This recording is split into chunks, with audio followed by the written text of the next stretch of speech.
For me, in answering this question, I think back to when I was a rabbinic student at the Jewish Theological Seminary, and during my time there was when JTS changed its policy about openly admitting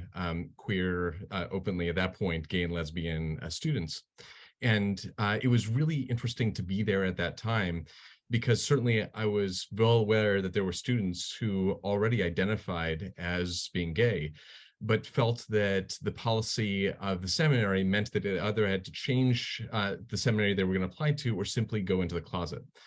And it was a really important moment for me to be able to see that when we have seminaries that have to be distinguishing the right eligible students to be the future leaders of the movement, but are doing it based on identity and family structure, we get to see the end result actually creates real rupture, and I would say even trauma to individuals. And it creates this ongoing gap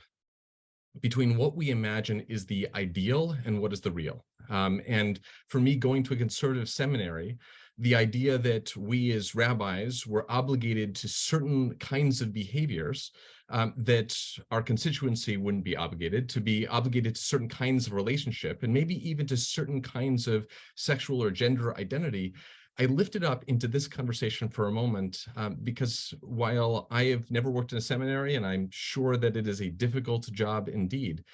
it is also, I think, important for any strategic move of an institution to look at the winds of change and to decide what are the front lines that matter most in defining our leadership.